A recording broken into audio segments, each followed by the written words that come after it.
Hello everyone. तो हम लोग शुरू करते हैं next chapter number 8, that is input tax credit. ITC क्या होता है, कब ये मिलता है, क्या क्या कंडीशंस हैं। ये काफ़ी इंपॉर्टेंट चैप्टर है, इससे बड़ा क्वेश्चन भी आ सकता है और हर जगह इसका रेफरेंस देना पड़ता है। तो इनपुट टैक्स क्रेडिट की बात करें तो यहाँ पे लगता है CGST एक्ट, जिसके सेक्शन 16 to 21, 16 से 21 बताता है क्या कंडीशंस हैं, कैसे अपोर्शनमेंट है, ये सब। तो सबसे हम बात करें एलिजिबिलिटी की बात करें सेक्शन 16 में, किसको मिलता है, सिर्फ मिलता है रजिस्टर्ड पर्सन को ऑन गुड्स और सर्विसेज ऑफ बोथ यूज और intended to be use for business. मतलब कि बिजनेस के लिए यूज़ कर रहे हैं तभी आपको मिलेगा और रजिस्टर्ड पर्सन को मिलेगा। फिर उसके बाद है 6 कंडीशन हमारी होती है कि आपको आईटीसी जब लेना है, आईटीसी के लिए जो भी मतलब सप्लायर है तो वो क्या करेगा, पोजीशन ऑफ इनवॉइस है, डिटेल्स ऑफ इनवॉइस या डेबिट नोट जो है वो फर्निश्ड बाय सप्लायर है, and he has received the goods and services. और ITC with respect to supply can be availed only अगर क्रेडिट जो है वो रेस्ट्रिक्टेड नहीं है अंडर सेक्शन 38। टैक्स जो है वो गवर्नमेंट को पे हो गया है और रिटर्न भी फाइल कर दिया है रेसिपेंट ने GSTR 3B में। तो ये सारी जो चीज़ें हैं तभी क्या मिलेगा, आईटीसी मिलेगा उसका। तो आईटीसी का टैक्स पेइंग डॉक्यूमेंट क्या होता है, क्या क्या टैक्स पेइंग डॉक्यूमेंट्स होते हैं। टैक्स पेइंग डॉक्यूमेंट्स है, टैक्स इनवॉइस है, डेबिट नोट है, सेल्फ इन्वॉइसिंग भी है। सेल्फ इन्वॉइसिंग कहा था आरसीएम में, आईएसडी भी का भी इन्वॉइस है, बिल ऑफ एंट्री है। अब हम बात करते हैं bill to ship to supply जब होता है तो गुड्स और सर्विसेज क्या है, deem to be receive by the registered person हम लोग मान लेते हैं, और गुड्स रिसीव्ड इन लॉट्स या इंस्टॉलमेंट है तो आईटीसी कब मिलेगा, upon receipt of last lot जब मिलेगा तभी हमें उसको आईटीसी मिलेगा। अब ये है कि यहाँ पे payment of tax to government जो है ना वो ज़्यादा इंपॉर्टेंट है,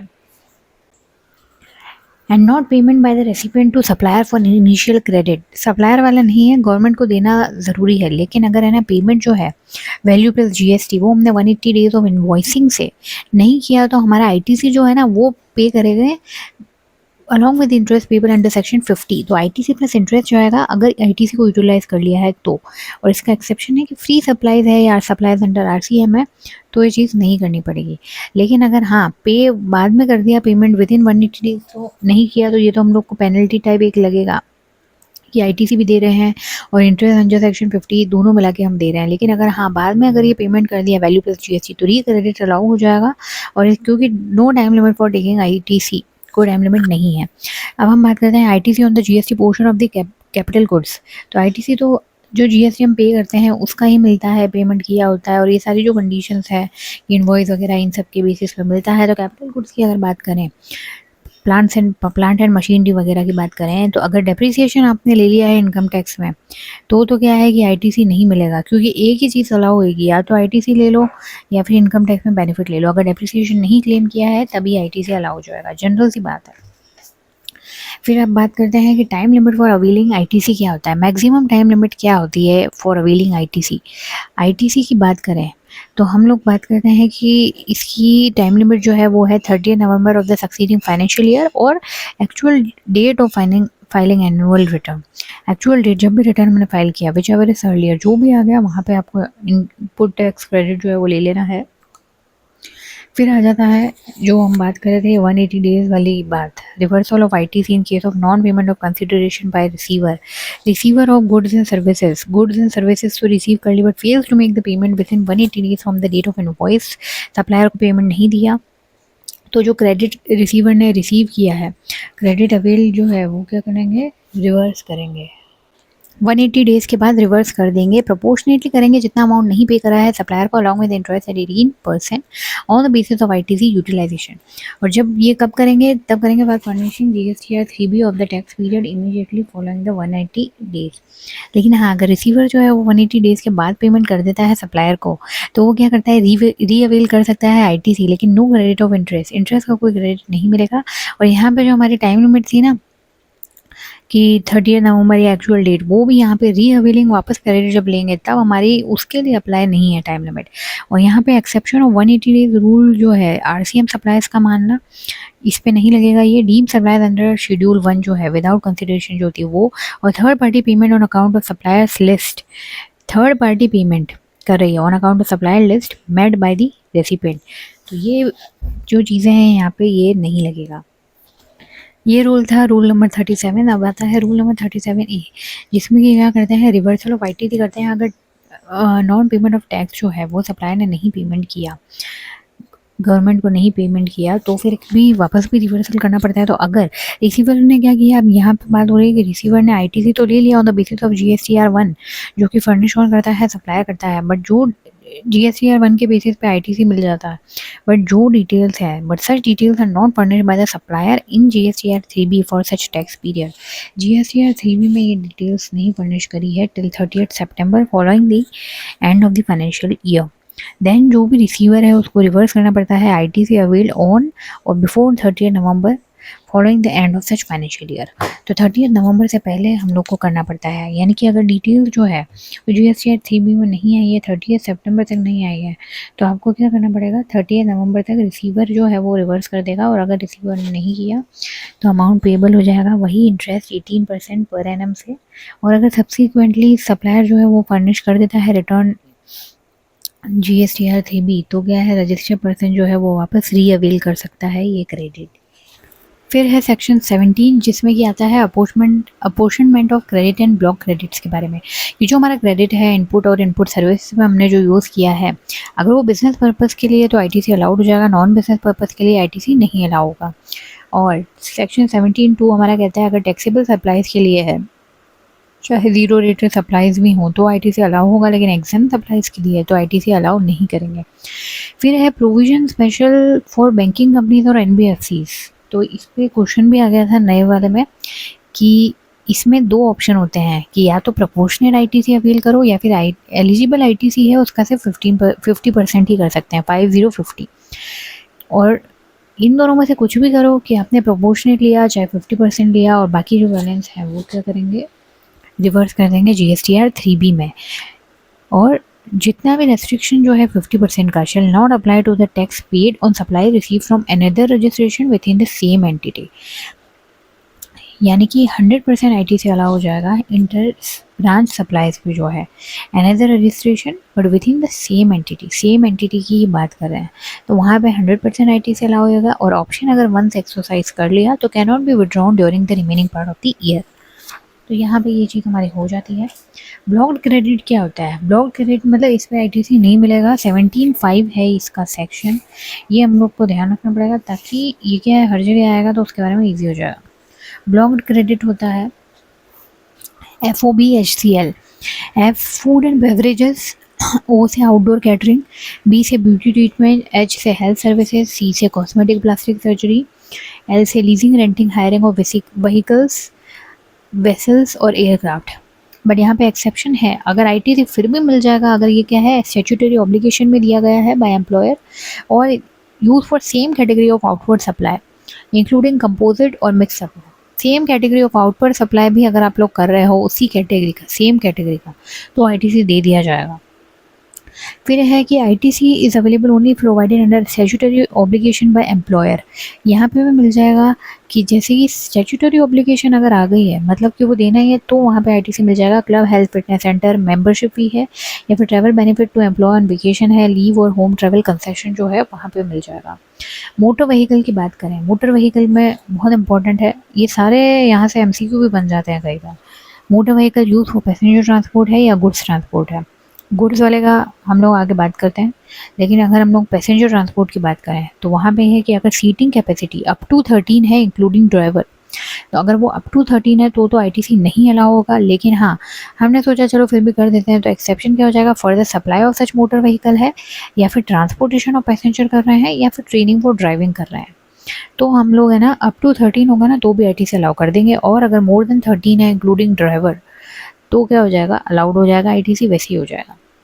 आईटीसी और नोटिफाइड सर्विसेज की बात करें like general insurance, repair, maintenance, leasing, renting, hiring और मोटर व्हीकल सर्विसेज की अगर बात करें, यहाँ पे पहले क्या था, मोटर व्हीकल की बात हो रही थी कि यूज फॉर पैसेंजर ट्रांसपोर्ट की बात हो रही थी, और यहाँ पे आ रहा है कि सर्विसेज की बात हो रही है, लीजिंग, रेंटिंग और यही सब। तो अगर आईटीसी अगर ओरिजिनल मोटर व्हीकल पे अलाउ है तो आईटीसी इन सर्विसेज पे भी अलाउ हो जाएगा। मतलब मेन जो मोटर व्हीकल पे है अगर उसी पे अलाउ नहीं है तो इन पे भी सर्विसेज पे आईटीसी अलाउ नहीं होएगा। लेकिन एक्सेप्शन क्या हो जाएगा, अगर सप्लायर है वो जनरल इंश्योरेंस का या फिर मैन्युफैक्चरिंग है मोटर व्हीकल, वेसल, एयरक्राफ्ट, तो ये बड़े लोग हो गए, इनको अलाउ कर देंगे।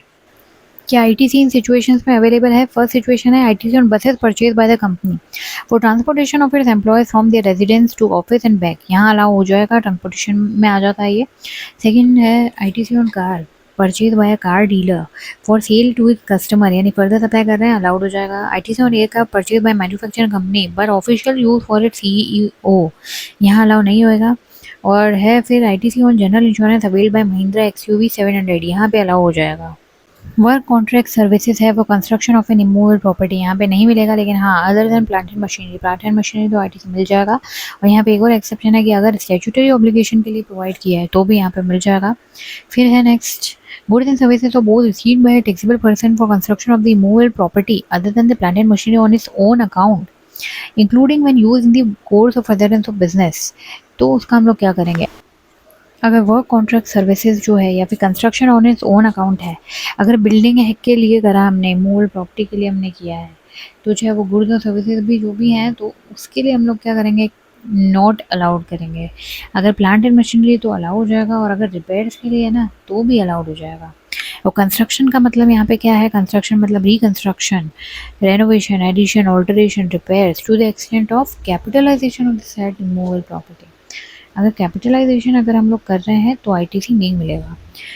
Next goods and services on which tax paid under section 10, tax paid under section 10 मतलब कंपोजिशन स्कीम वाला। फिर है goods and services receive by non resident taxable person, इसको भी नहीं मिलेगा, लेकिन एक्सेप्शन है अगर उसने गुड्स क्या करे हैं, इम्पोर्ट करे हैं। फिर goods and services of both receive by taxable person which are use for the activities relating to his obligation under the corporate social responsibility, यहाँ पे ये भी आ जाएगा। सिंपल टैक्सेबल पर्सन की बात हो रही है, ये सीएसआर वाला है वो भी नहीं मिलेगा। गुड्स अगर हमने सर्विसेज पर्सनल कंजम्पशन के लिए यूज़ करी, goods loss, stolen, destroyed, written off, dispose of by way of gift या फ्री सैंपल्स, कोई भी रीज़न हो नहीं मिलेगा। और लेकिन यहाँ पे ये आ जाएगा फ्री सैंपल्स जो कवर्ड है सेक्शन 7(1)(c) में, उन पे ही आईटीसी मिलेगा। बाकी जो भी फ्री सैंपल्स या कुछ भी गुड्स लॉस्ट वगैरह हैं उन पे हम लोग को आईटीसी नहीं मिलेगा। यानी कि जो फ्री सैंपल जिसमें डीम सप्लाई हमने माना था विदाउट कंसिडरेशन जो होता है, तो वहाँ आईटीसी अलाउ हो जाएगा, लेकिन वहाँ पे टैक्स पे करना पड़ेगा ट्रांजैक्शन पे, बाकी किसी पे अलाउ नहीं होगा। या फिर टैक्स पे अगर है हमने, नेक्स्ट है tax pay in provision with section 74, 129, 130 fraud, seizure, detain, इसमें करा है, नहीं मिलेगा आईटीसी। और यहाँ पे जब हमारा आया था कि प्लांट एंड मशीनरी के बारे में, कंस्ट्रक्शन ऑफ इमूवेबल प्रॉपर्टी की बात हो रही थी, तो प्लांट एंड मशीनरी का क्या मतलब होता है, plant and machinery means AEM apparatus equipment machinery fixed to earth by foundation or structural support that are used for making outward supply of the goods and services of both and include such foundation and structural support। तो ये सारा include था, but exclude आता है land, building and any civil structure जो है, telecommunication tower और pipeline जो है laid outside the factory premises जो है, तो वो सारी ये सब 3-4 चीज़ें जो है ये प्लांट एंड मशीनरी नहीं है, इन पे आईटीसी अलाउ नहीं होएगा। अब है ना अपोर्शनमेंट ऑफ कॉमन क्रेडिट की बात हो रहा है, मतलब कॉमन आईटीसी है in respect of the inputs and input services. Common किसके लिए, non business, exempted, business taxable, सबके लिए क्या है कि कॉमन निकल के आ गया। तो हमें कैसे पता चलेगा कि बिजनेस का हमें अलग से निकालना पड़ेगा, तो हम क्या करेंगे, जो कॉमन क्रेडिट है उसमें से हम क्या करेंगे, जो एग्जेम्प्टेड वाला सप्लाई के लिए वो माइनस कर देंगे, जो नॉन बिजनेस के लिए वो माइनस कर देंगे, तो जो बचा हुआ आ जाएगा वो हमारा क्या आ जाएगा, बिजनेस के लिए आ ही जाएगा। आईटीसी क्या होता है कि जैसे पार्टली हमने बिजनेस के लिए यूज़ किया, पार्टली अदर पर्पस के लिए लिया, टैक्सेबल सप्लाईज के लिए भी ले लिया, जीरो रेटेड सप्लाई, और पार्टली हमें एग्जाम्प्ट के लिए ले रहे हैं। तो यहाँ पे क्या है, कई बार हमको क्वेश्चन में ध्यान रखना पड़ता है कि दोनों चीज़ों के लिए काम में ले रहे हैं, कि टैक्सेबल, एग्जाम्प्ट वगैरह सबके लिए, तो वहाँ पर हम लोग को क्या करना पड़ता है, कॉमन क्रेडिट निकालना पड़ता है सबसे पहले। कॉमन क्रेडिट कैसे निकालते हैं कि हम लोग देखते हैं कि टोटल इनपुट टैक्स क्रेडिट कितना इन्वॉल्व है input and input services in a tax period में, तो टोटल हम लोग कितना इन्वॉल्व है वो निकाल लेंगे, उसमें से लेस करेंगे सबसे पहले जो एक्सक्लूसिवली क्या है, नॉन बिजनेस पर्पस के लिए है, तो वो हम लोग एक्सक्लूड कर देंगे। तो जो नॉन बिजनेस पर्पस वाला है जनरली वो 5% लेते हैं, तो टोटल इनपुट टैक्स क्रेडिट को जैसे हमने मान लिया T, तो उसमें से लेस कर दिया एक्सक्लूसिवली जो नॉन बिजनेस पर्पस के लिए है। या फिर और अगर क्वेश्चन में दे रखा है कि जो एक्सक्लूसिवली एग्जाम सप्लाईज के लिए वो, और जो ब्लॉक्ड क्रेडिट्स हैं जो कि हम लोगों ने अभी बात करी थी इसके बारे में, वो हम लेस कर देंगे। ये तीनों चीज़ें हम लोगों ने लेस करी, तो हमारे पास आ जाएगा C1 जो कि हमारा इनपुट टैक्स क्रेडिट जो क्रेडिटेड हुआ है इलेक्ट्रॉनिक क्रेडिट लेजर में, तो ये तो हमारा क्या हो जाएगा, कि इतना क्रेडिट तो हुआ है, लेकिन अब हम लोग क्या करेंगे, इसमें से लेस कर लेंगे जो कि एक्सक्लूसिवली फॉर टैक्सेबल सप्लाईज है, टैक्सेबल, और इसमें जीरो रेटेड वाला भी आ जाएगा, तो वो हम लेस करेंगे। ये लेस करने के बाद हमारा आ जाएगा कॉमन आईटीसी जो अवेलेबल है, जो हमारा क्या हो जाएगा C2। पहले C1 क्या था कि आईटीसी इतना तो क्रेडिट हुआ, लेकिन हमने उसमें से और लेस कर दिया जो एक्सक्लूसिवली टैक्सेबल का दे रखा है, यानी कि अब ये है common ITC. Common ITC C2 है, जो भी क्या है कि एग्जम्प्ट वो दोनों के लिए अप्लाई होता है। अब हम लोग करेंगे कि इसमें से हम क्या करेंगे, लेस करेंगे ITC attributable to exempt supply, कि भाई एग्जाम सप्लाई का कितना आईटीसी है वो हम लोग लेस करेंगे, और उसके बाद वापस हम लोग कॉमन क्रेडिट में से अगर लेस कर देते हैं कि ITC attributable to non business purpose वो कितना है, फिर लास्ट में हमारा आ जाता है एलिजिबल कॉमन क्रेडिट। फिर लास्ट में हमारा एलिजिबल कॉमन क्रेडिट जो C3 है वो आ जाएगा।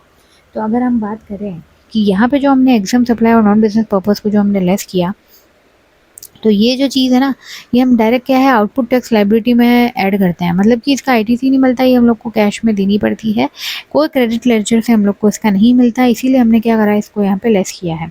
तो एग्जाम सप्लाई के लिए जैसे आईटीसी जो होता है वो एग्जाम सप्लाई के लिए कैसे निकालते हैं, कि जैसे हमारा जो कॉमन आईटीसी है अवेलेबल है, जो भी हमारा कॉमन आईटीसी है जो टैक्सेबल को लेस करने के बाद आया, तो उसमें से हम क्या करेंगे, कॉमन आईटीसी को मल्टीप्लाई करेंगे aggregate turnover of exam supplies और डिवाइड कर देंगे टोटल टर्नओवर से। तो यानी कि कॉमन आईटीसी जो है वो तो हमारा इतना है, तो हम देख लेंगे कि टर्नओवर ऑफ एग्जाम सप्लाईज के लिए कितना है।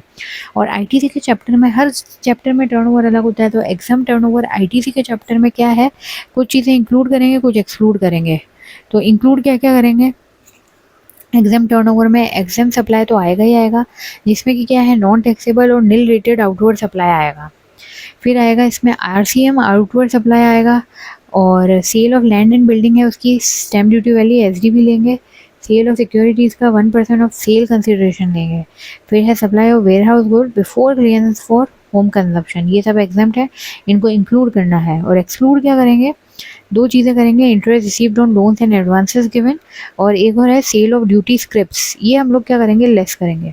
फिर उसके बाद ये तो एग्जाम से टर्नओवर था, अब हम टोटल टर्नओवर इसमें क्या निकाल रहे हैं, आईटीसी में टोटल टर्नओवर में आता है टैक्सेबल टर्नओवर जो कि हमको दे रखा होगा क्वेश्चन में, प्लस एग्जाम टर्नओवर जो कि अभी हमने ये डिस्कस किया, और उसके बाद और भी दो चीज़ें एक्स्ट्रा और आ जाएगी जो कि हमने एग्जाम टर्नओवर में तो एक्सक्लूड करी थी, और उनको एक्स्ट्रा यहाँ पे टोटल टर्नओवर में ले लेंगे, जो कि है interest received on loans and advance given और सेल ऑफ ड्यूटी स्क्रिप्ट्स। तो इस तरह से हमारा ये सब टर्नओवर और ये सब चीज़ें निकल जाएगी। Apportionment of credit of capital goods, capital goods का जो क्रेडिट है उसको कैसे करते हैं, रिवर्सल कैसे करते हैं। पहले आता है कैपिटल गुड्स में कि फुल आईटीसी ले लो मंथ ऑफ परचेज में, फिर क्या करो जो आईटीसी हमने लिया उसको डिवाइड करो कैपिटल गुड्स का, हर कैपिटल गुड्स का डिवाइड बाय 60, क्योंकि यहाँ पे लाइफ अज्यूम करते हैं 5 ईयर दैट इज 60 मंथ्स, तो एक मंथ का आ गया, फिर उसको क्या रिवर्स करेंगे आईटीसी हर मंथ में, तो ITC attributable to that month, और वही सेम इनटू एग्जाम टर्नओवर और अपन टोटल टर्नओवर लिखेंगे। तो यानी कि फुल आईटीसी लिया, फिर रिवर्स करेंगे ITC each month on the basis of the exam turnover के बेसिस पे रिवर्स करते जाएंगे ऑफ द नेक्स्ट 60 मंथ्स। अब आता है हमारा कि change in the usages of capital goods, कि यहाँ पे क्या आएगा कि पहले जैसे एग्जाम था फिर टैक्सेबल हुआ या वाइस वर्सा, कैसे करेंगे। तो पहला है कि कैपिटल गुड्स पहले तो एग्जाम के लिए था, अब हम क्या कर रहे हैं टैक्सेबल सप्लाई के लिए कर रहे हैं। तो क्या है कि पहले एग्जाम था, मतलब कि हमने कुछ आईटीसी तो लिया ही नहीं होगा ना पहले, तो अब टैक्सेबल हो गया, अब हम लोग लेंगे तो ITC taken to be now.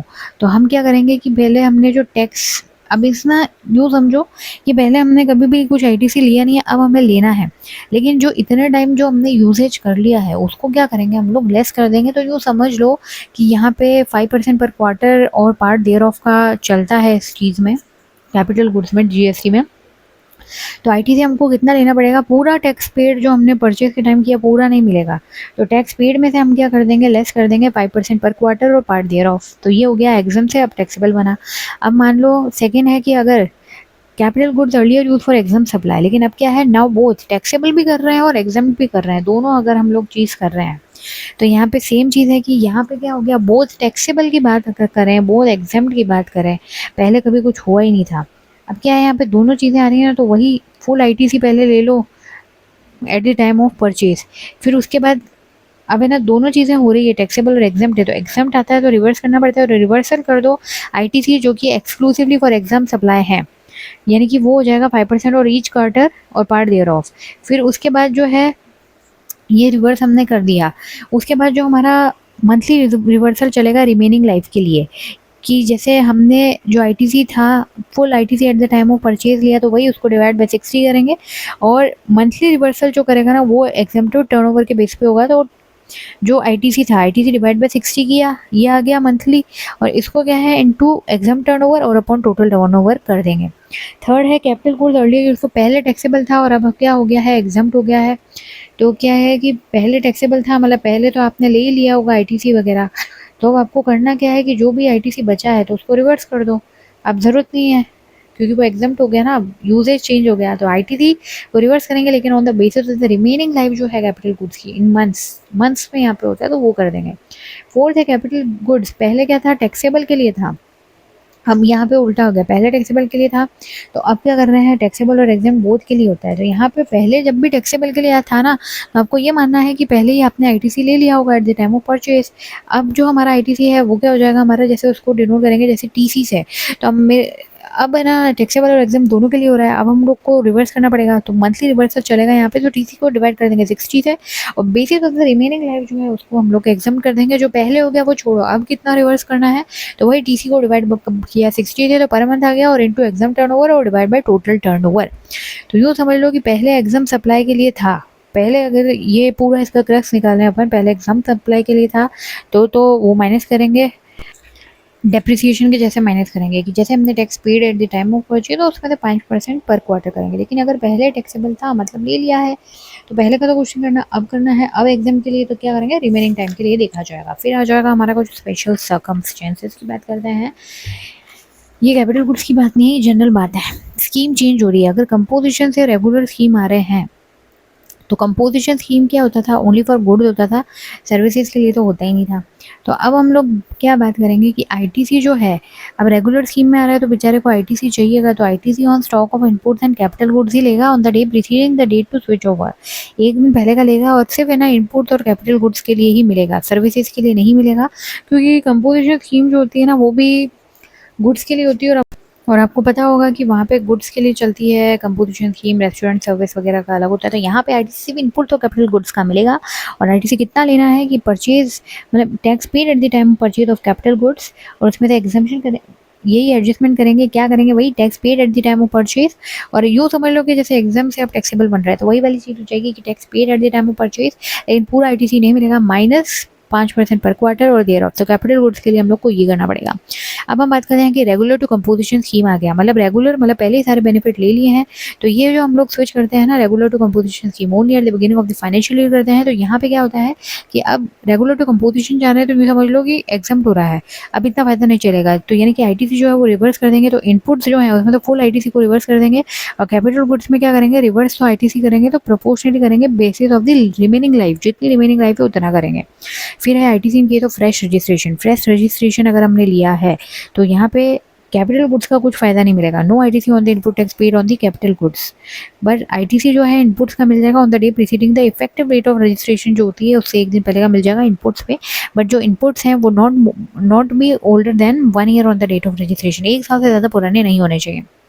Fourth point, ITC in the case of sale और disposal of the capital goods, तो यहाँ पे क्या हो जाएगा, टैक्स पेबल जो होएगा ना, ये इस पे भी क्वेश्चन काफ़ी आते हैं, तो tax payable in case of sale और disposal of the capital goods, तो हम देखते हैं कि टैक्स ऑफ सेल वैल्यू कितना है, तो सेल वैल्यू दी होगी उस पर टैक्स निकाल लो, और उसके बाद रिड्यूस आईटीसी निकालेंगे, मतलब वही 5% पर क्वार्टर और पार्ट दियर ऑफ, तो इनमें से जो भी हायर होगा वो हमारा क्या हो जाएगा, टैक्स पेबल हो जाएगा, सेल और डिस्पोजल में उतना आईटीसी हमको मिल जाएगा। और इसका एक एग्जांपल बता देते हैं, mister Ankit purchase machinery for 10 lakh at 18% GST on 18 June 2021, 18/6/2021, machine बेच दी, कब बेची, sold on 11 January 2023 for 7 lakh, 7 lakh में मशीन की बेची, तो पहले हम देखेंगे कि टैक्स ऑन ट्रांजैक्शन वैल्यू कितना है, तो 7 लाख इंटू 18%, तो ये कितना हो गया, 1,26,000 हो गया tax on the transaction value, first ये आ गया। और फिर हम निकालेंगे रिवर्सल ऑफ आईटीसी हमको कितना करना है, तो रिवर्सल ऑफ आईटीसी मतलब वही हमने टैक्स कितना पे किया था जब हमने परचेज करी थी मशीनरी, तो 10 लाख की ली थी, 18% जीएसटी था, तो यानी कि 1,80,000 हो गया, माइनस क्या करेंगे, ये जो 1,80,000 है उसको कितने टाइम यूज़ किया, कितने क्वार्टर यूज़ किया, तो 5% पर क्वार्टर का चलता है, तो 18 जून से अगर हम बात करें, 18 जून से ये हमारा क्या हो गया, एक क्वार्टर हो गया, उसके बाद जुलाई से सितंबर वाला और अक्टूबर से दिसंबर वाला जो है तो वो हमारा कौन सा क्वार्टर हो गया, 2 3 ये हो गए, उसके बाद ये पूरा हमारा चला गया। 2021 के 3 क्वार्टर हो गए हमारे, फिर 2022 के हमारे कितने हो जाएंगे, 4 क्वार्टर वो हो जाएंगे, और फिर जनवरी 2023 है तो एक ये भी हो जाएगा, तो 4 5 ये 5 + 3 8 क्वार्टर हो गए। तो 1,80,000 माइनस 1,80,000 इंटू 5% इंटू कितना हो जाएगा, 8 क्वार्टर्स करेंगे, तो जो भी माइनस करेंगे उतना जो भी हमारा आएगा, इन दोनों में से हायर जो भी अमाउंट आएगा उतना हमारे को टैक्स क्या है, पे करना है। यहाँ से सेल और डिस्पोजल में कोई आईटीसी नहीं मिल रहा है, टैक्स पे करने की बात हो रही है, लेकिन कितना पे करना है वो मैंने तुम्हें बताया है। तो यहाँ पे ये सब हमारा हो गया है। फिर हमारा नेक्स्ट आता है सेक्शन 18। मेन हमारे सब जो भी थे वो हो गए हैं, और इसमें अब 1-2 पॉइंट मेन चैप्टर में आएंगे आगे। सेक्शन 18 क्या है, क्रेडिट इन स्पेशल सर्कमस्टेंसेस। तो आईटीसी अवेलमेंट के बारे में आ रहा है। रजिस्टर्ड पर्सन है, आईटीसी एडमिसिबल जो है, तो वो हमारा क्रेडिट कहाँ होता है, ई क्रेडिट लेजर में होता है। और ये तो पहले से जो रजिस्टर्ड पर्सन था उसकी बात हो गई। अब पर्सन लायबल फॉर रजिस्ट्रेशन है with in 30 days from the day he become liable. तो वो कर रहा है तो उसको कितना आईटीसी वगैरह मिलता है, कितना credit, on the day immediately preceding the date on which he becomes liable to pay tax. और इसको कितना आईटीसी मिल जाएगा, इसको मिलेगा इनपुट, सेमी फिनिश गुड्स और फिनिश गुड्स पे मिलेगा। तो यानी कि इसको क्या है, कैपिटल गुड्स में नहीं मिलता। बेसिकली ये समझ लो कि ये फ्रेश रजिस्ट्रेशन टाइप है, तो कैपिटल गुड्स में यहाँ पे नहीं मिलेगा। और मिलता कब है, on the day immediately preceding the date of registration. ये हो गया। वॉलंटरी भी अगर रजिस्ट्रेशन कराता है तो भी यही सेम चीज़ है। और रजिस्टर्ड पर्सन जो क्या है, कंपोजिशन टैक्स की जगह अब एग्जाम सप्लाई उसकी टैक्सेबल बन रही है, तब हम लोग क्या करेंगे। तो पहले ही तो मैं ये बात बता दूं कि रजिस्टर्ड पर्सन जो है, जो अब है ना कंपोजिशन टैक्स नहीं दे रहा है, और उसकी अब एग्जाम सप्लाई भी क्या हो गई है, टैक्सेबल हो गई है, नॉर्मल आ गया, तो उसको आईटीसी तो यही सब का मिलेगा, गुड्स वगैरह का मिलेगा। लेकिन आईटीसी ऑन जो कैपिटल गुड्स है ना, वो जो है वो टैक्सेबल हो जाएगा on the immediately preceding the date on which he becomes liable to pay tax, liable to pay tax. क्योंकि अब टैक्सेबल हो रहा है, तो एग्जाम सप्लाई बिकम्स टैक्सेबल हो गई ना, तब हमको आईटीसी ऑन कैपिटल गुड्स का देखना है, और वो हमको मिल जाएगा। और उसमें वही रिवर्सल और वही सब चीज़ें जो भी है हम देखते हैं। Transfer of ITC on account of change in the constitution of registered person. Registered person का कॉन्स्टिट्यूशन चेंज हो गया है। कैसे हुआ है, सेल और in case of sale, merger, demerger, amalgamation, transfer, change in the ownership of the business. तो ITC जो हमारा अनयूटिलाइज है in the electronic credit ledger of the registered person, वो ट्रांसफर कर सकते हैं न्यू एंटिटी में। तो जितना भी अनयूटिलाइज है ना इलेक्ट्रॉनिक क्रेडिट लेजर में, तो वो कर सकते हैं। उसमें provision for transfer of liabilities भी है। तो change in the constitution of registered person हुआ है, वो किस लिए हुआ है वो बता दिया है।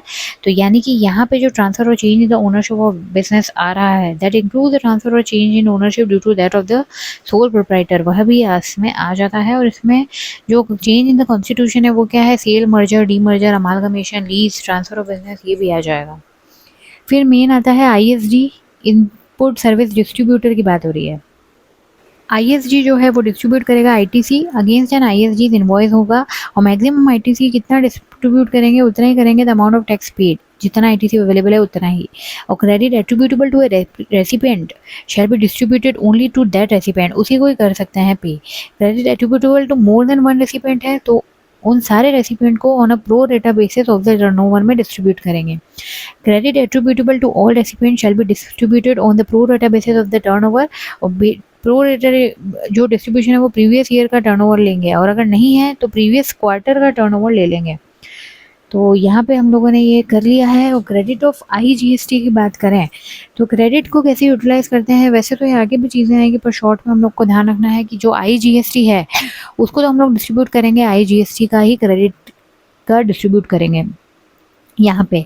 लेकिन जो क्रेडिट ऑफ सीजीएसटी और क्रेडिट ऑफ एसजीएसटी वगैरह है, तो हमको ये ध्यान रखना है कि अगर रेसिपिएंट और आईएसडी सेम स्टेट में लोकेटेड है, तो उसको डिस्ट्रीब्यूट कैसे करेंगे, input tax credit in under the same category of tax, same category of tax में ही उसको क्या करना पड़ेगा, डिस्ट्रीब्यूट करना पड़ेगा। लेकिन अगर है ना रेसिपिएंट और आईएसडी क्या है, डिफरेंट स्टेट्स में है, तो वहाँ पे क्या आएगा, यूँ समझ लो डिफरेंट स्टेट्स है तो इंटर स्टेट समझ लेना। तो इनपुट टैक्स क्रेडिट जो है ना वो आईजीएसटी की तरह से हम लोग को डिस्ट्रीब्यूट करना पड़ेगा। तो क्या है, सेम स्टेट में हो गया तो सेम कैटेगरी ऑफ टैक्स में कर देंगे। अब हमारा आता है ITC on the basis of ITC reduced on the basis of credit note. ITC को रिड्यूस करते हैं on account of issuance of credit note to the ISD by the supplier. Supplier ने क्रेडिट नोट इशू कर दिया ISD को, तो shall be apportioned to the each recipient in the same ratio in which the ITC in the original invoice were distributed. Original ITC जो हमने किया था उसी तरह से जो ITC रिड्यूस हुआ वो भी डिस्ट्रीब्यूट करना पड़ेगा, और डिस्ट्रीब्यूट करने वाले अमाउंट से क्या करना पड़ेगा, रिड्यूस करना पड़ेगा. So reduce from the amount to be distributed in the month for which the credit note is included. Credit note is included in the form GST 6, या फिर ये तो ये कर लो कि डिस्ट्रीब्यूट जो हमको करना है अमाउंट उसमें से रिड्यूस कर दो, या फिर क्या कर दो, added to the output tax liability to the recipient where the amount so apportioned is in the negative by virtue of the amount of credit under distribution. जो है क्रेडिट हम डिस्ट्रीब्यूट कर रहे हैं वो लेस है than the amount to be adjusted. तो हम क्या करेंगे, अगर डिस्ट्रीब्यूशन का अमाउंट ही कम पड़ रहा है तो वो क्या कर देंगे, आउटपुट टैक्स लाइबिलिटी में आ जाएगा और उसको हम लोग को कैश से देना पड़ेगा. Section 21 recovery of excess credit distributed to a recipient. ज़्यादा क्रेडिट दे दिया तो that can be recovered along with the interest only from the recipient and not from ISD. जिसको डिस्ट्रीब्यूट किया ना रेसिपिएंट से कर सकते हैं, ISD ने डिस्ट्रीब्यूट कर दिया एक्सेस क्रेडिट तो ये रिकवर करेगा विद इंटरेस्ट के थ्रू, और as if the tax was not paid by initiating action against section 73 और 74. और ISD को तो जनरल पेनल्टी लग जाएगी. तो रेसिपिएंट से क्या है, एक्सेस क्रेडिट भी ले लेंगे और उससे क्या ले लेंगे, इंटरेस्ट भी ले लेंगे यहाँ पे अपन. Molds and dies provided by the original equipment manufacturer to component manufacturer on free of cost basis. तो ओरिजिनल इक्विपमेंट ने कंपोनेंट मैन्युफैक्चरर को दिया, तो ये दोनों क्या है, पहला केस है कि ये दोनों रिलेटेड पर्सन तो नहीं है, ना ही ये डिस्टिंक्ट पर्सन है, और फ्री ऑफ कॉस्ट बेसिस पे किया, तो ये तो क्या है, सप्लाई है ही नहीं क्योंकि कोई कंसिडरेशन नहीं है. तो यहाँ पे ट्रीटमेंट क्या होगा, फ्री ऑफ कॉस्ट बेसिस पे अगर दिया गया है in the course of furtherance of business, तो यहाँ पे क्या है, no requirement of reversal of ITC availed on such moulds and dies by the original equipment manufacturer. तो यहाँ पे जो ITC उसका लिया है तो उसको रिवर्स करना ही नहीं पड़ेगा क्योंकि सप्लाई नहीं है. लेकिन अगर where the contract between the OEM and component manufacturer है, वो कॉन्ट्रैक्ट में ये है कि supply for components made by using the moulds and dies which are belonging to the component manufacturer but the same has been supplied. Contract में तो ये है कि जो सप्लाई कर रहे हैं कंपोनेंट्स का वो हम बिलोंग किसको करता है, कंपोनेंट मैन्युफैक्चरर को, but the same had been supplied by the OEM to the component manufacturer on free of cost basis. तो यहाँ पे क्या हो जाएगा, OEM जो है ना वो will be required to reverse the credit availed on such molds and dies as the same will not be considered to be provided by OEM to component manufacturer in the course of furtherance of business. तो यहाँ पे reverse उसको करना पड़ेगा. Rule 86A और 86B बहुत important है. Rule 86A क्या कहता है, रेस्ट्रिक्शन और यूटिलाइजेशन ऑफ ITC. तो कमिश्नर है एन ऑफिसर या फिर और ऑफिसर है not below the rank of an assistant commissioner. तो कमिश्नर या फिर असिस्टेंट कमिश्नर मतलब इनसे ऊपर ही होने चाहिए या होने चाहिए ऑथराइज बाय हिम. तो कमिश्नर और एन ऑथराइज बाय हिम और not below the rank of assistant commissioner. तो वो एम्पावर्ड है कि to impose the restriction on the utilisation of the ITC which is available in the electronic credit ledger if he has reason to believe कि ITC जो है वो fraudulent avail किया गया है या फिर इनएलिजिबल है. तो रेस्ट्रिक्शन कैसे लगाया जाएगा, रेस्ट्रिक्शन कब लगाया जाएगा, ITC has been availed on the basis of tax invoice valid documents. तो वो ITC तो अवेल कर लिया है, वैलिड डॉक्यूमेंट्स वगैरह सब सही थे, लेकिन issued by non existent supplier और by person not conducting any business from the registered place of business. Non existing supplier है और कोई है ना उसका बिजनेस प्लेस मतलब वो कंडक्ट ही नहीं कर रहा है रजिस्टर्ड प्लेस से, और विदाउट या फिर without receipt of goods and services और बोथ, बिना supply without receipt of goods and services ITC available कर लिया है, और the tax in relation to which has not been paid to government को टैक्स ही पे नहीं किया है और आपने क्या कर लिया, ITC अवेल कर लिया. सेकंड पॉइंट है कि जो रजिस्टर्ड पर्सन अवेलिंग ITC है, जो पर्सन अवेल कर रहा है वो ही नॉन एग्जिस्टिंग हो गया या फिर और not to be conducting any business from the registered place of business हो गया.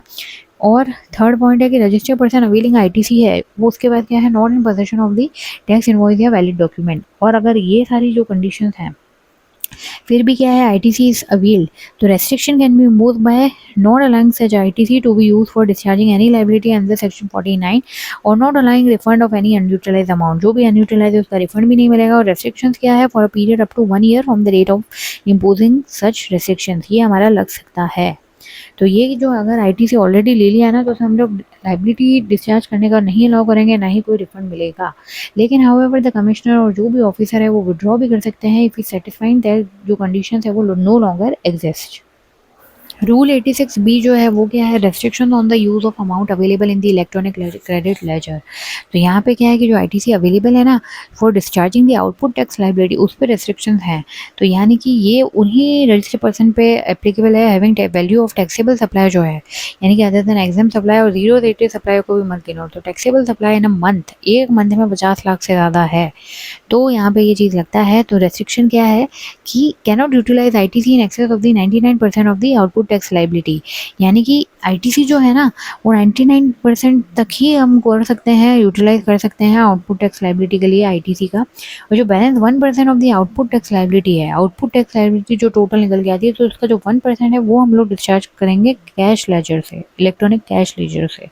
तो इसका एग्जाम्पल न्यूमेरिकल एक है, total value of the inter state supply कितनी है for 1 month of February is 100 lakh, यानी अप्लाई हो गया ये। तो set supply taxable at 18% IGST है, तो आउटपुट टैक्स लाइबिलिटी टोटल कितनी हो जाएगी, 18 लाख की हो जाएगी। और हमारा जो इलेक्ट्रॉनिक क्रेडिट लेजर है उसमें हमारे 20 लाख हैं आईजीएसटी के, 20 लाख आईजीएसटी है। तो रेस्ट्रिक्शंस की बात करें, 86 बी की बात करें तो 99% of the output tax liability कितना होता है, 18 लाख का 99% कितना होता है, 17,82,000। तो इतना ही अमाउंट जो है ना वो क्या कर सकता है, आईटीसी से यूटिलाइज कर सकता है, यानी कि 20 लाख पूरा नहीं करेगा, पूरा जो है ये सिर्फ 17,82,000 ही कर सकता है। और मैंडेटरी है इसका कि 1% जो है आउटपुट टैक्स लाइबिलिटी का, यानी कि 18 लाख का 1% हो गया 18,000, वो हमें कैश से ही करना पड़ेगा। लेकिन कुछ एक्सेप्शंस भी हैं 86 बी रूल के। फर्स्ट है अगर payment of income tax more than 1 lakh, तो जो भी ये पर्सन है बिलो पर्सन मतलब कि रजिस्टर्ड पर्सन है या फिर करता proprietor managing director of the registered person है, तो उसने क्या किया है, डिपॉजिट करा है sum of more than 1 lakh is income tax under the income tax act in each of the last 2 financial years, हर 2 साल में, पिछले 2 साल में, for which the time to file return of the income under 139(1) has expired. तो वहाँ पे उसने 1 लाख से ज़्यादा इनकम टैक्स डिपॉजिट किया है। And any of the 2 partners, whole time directors, managers, members of managing committee or associations or board of trustee of the registered person as the case may be। तो ये है कि income tax अगर 1 लाख से ज़्यादा last 2 financial year में हर deposit किया है तो यहाँ पे ये चीज़ नहीं लगेगी। फिर सेकेंड पॉइंट है receipt of refund of ITC of more than 1 lakh. तो 86 भी वहाँ पे भी नहीं लगेगा जहाँ पे रजिस्टर्ड पर्सन है रिसीव्ड रिफंड 1 लाख से ज़्यादा आ गया on account of unutilise ITC. Unutilise ITC कहाँ पे होता है, जब हम लोग एक्सपोर्ट वगैरह करते हैं, zero rated supply made without payment of tax है, या इन्वर्टेड ड्यूटी स्ट्रक्चर, ये भी आईडीएस है, आगे आएगा। तो यहाँ पे अगर हमने किया है तो हमारे में क्या आ जाता है, रिफंड 1 लाख से ज़्यादा आ रहा है तो भी 86 बी जो है वो नहीं आएगा, लेकिन रिफंड जो है ना वो प्रीसीडिंग ईयर का हम लोग को देखना है। थर्ड है payment of the total output tax liability through electronic cash ledger in excess of 1% of the total output tax liability. अगर रजिस्टर्ड पर्सन ने 1% से ज़्यादा कैश लेजर से पे कर दिया है up to the said month in the current financial year, तो फिर क्या है कि जो रेस्ट्रिक्शन है वो अप्लाई नहीं होगी। ये कैसे हम लोग बता रहे हैं कि पेमेंट जो है ना कैश में ज़्यादा किया है, 1% से ज़्यादा अगर कर दिया है, तो एक सिनेरियो की बात करते हैं, मंथ की बात करते हैं। यहाँ मंथली का जैसे बता दिया है कि फाइनेंशियल ईयर 22-23 है और अगस्त 22 तक टोटल आउटपुट टैक्स लाइबिलिटी है 30 लाख। तो रजिस्टर्ड पर्सन ने क्या किया है, 1 लाख डिपॉजिट कर दिया है through electronic cash ledger, cash से 1 लाख दे दिया और बैलेंस क्या है इलेक्ट्रॉनिक क्रेडिट लेजर से लिया है। तो यहाँ पे रूल 86 बी जो है ना वो नेक्स्ट मंथ से नहीं लगेगा, मतलब सितंबर 22 से नहीं लगेगा। और ये मान के यहाँ पे हम लोग ये मान रहे हैं कि जो टर्नओवर है ड्यूरिंग दिस मंथ वो 50 लाख से ज़्यादा है, क्योंकि यहाँ पे क्या है जो पेमेंट है ना कैश में उसने कितना किया है, 1 लाख से कर दिया है इलेक्ट्रॉनिक कैश लेजर से, जबकि 30 लाख जो आउटपुट टैक्स लाइबिलिटी का 1% कितना होता है, 30,000 होता है, और उसने 1 लाख ज़्यादा पे कर दिया है। तो भी यहाँ पे फिर है ना नेक्स्ट मंथ जो सितंबर है ना उसमें हम लोग को फ़ायदा मिल जाता है। तो यहाँ पे ये वाला जो एक्सेप्शन है ना वो हम सिर्फ करंट ईयर के लिए देखते हैं, करंट फाइनेंशियल ईयर। तो जैसे अप्रैल मंथ है कोई भी फाइनेंशियल ईयर का, तो ये एक्सेप्शन नहीं अवेलेबल होगा ना, क्योंकि पिछला मंथ तो फिर वो नेक्स्ट ईयर पिछले साल में आ जाता है इसलिए। तो यहाँ पे रजिस्टर्ड पर्सन जो भी है तो minimum 1% of the output tax liability cash तो उसको देना ही पड़ेगा, अनलेस वो दूसरे एग्जाम्पशन में है और टैक्सेबल टर्नओवर या तो उसका 50 लाख से कम है तो वो बच जाएगा। और GST liability paid under RCM है, जो रिवर्स चार्ज मैकेनिज्म है, वो भी हम लोग है ना total output tax liability paid through electronic cash ledger, वहाँ पे वो लोग हम लोग नहीं कैलकुलेट करेंगे। मतलब कि यहाँ पे जो हम लोग ये एक्सेप्शन की बात कर रहे हैं ना, 1% of the total output tax liability अगर हमने ज़्यादा पे कर दिया तो आरसीएम जीएसटी पे करा है ना हमने, वो हम लोग को नहीं गिनना है 1% में कि तुम बता दो मैंने आरसीएम पेमेंट किया है तो 86 भी नहीं लगा, नहीं। और यहाँ पे कुछ स्पेसिफाइड रजिस्टर्ड पर्सन है जिन पे 86 भी नहीं लगता है, तो कौन कौन से हो सकते हैं? बहुत बड़े लोग, या तो वो गवर्नमेंट डिपार्टमेंट है, पीएसयू पब्लिक सेक्टर अंडरटेकिंग है, लोकल अथॉरिटी स्टैट्यूटरी बॉडी है, तो ये है। और बाकी लेकिन कमिश्नर या ऑथराइज ऑफिसर है वो भी है ना ये रेस्ट्रिक्शन को जो है वो लगा सकता है या रिमूव भी कर सकता है after such safeguard as he may deem fit. Clarification है ITC in respect of the warranty replacement है पार्ट्स का या फिर रिपेयर सर्विसेज है वारंटी पीरियड में। वहाँ पे क्या होता है कि ओरिजिनल इक्विपमेंट मैन्युफैक्चरर सप्लायर है, तो वो क्या है वारंटी देते हैं for the goods and services supplied by them. तो वारंटी पीरियड में क्या है, रिप्लेसमेंट गुड्स और सर्विसेज जो है वो कस्टमर्स को फ्री ऑफ चार्ज दिया जाता है, no separate consideration is charge. तो यहाँ पे क्या है कि क्लैरिफिकेशन आना ज़रूरी था, तो सीबीआईसी ने क्लैरिफाई किया है। फर्स्ट है कि ओरिजिनल इक्विपमेंट मैन्युफैक्चरर जो है, ओईएम बोल रही हूँ मैं, ओईएम जो है उसने क्या किया, ऑफर किया warranty for the good supply by him to the customer, और रिप्लेसमेंट भी वो देगा पार्ट्स का और रिपेयर सर्विसेज भी देगा without separately charging the consideration.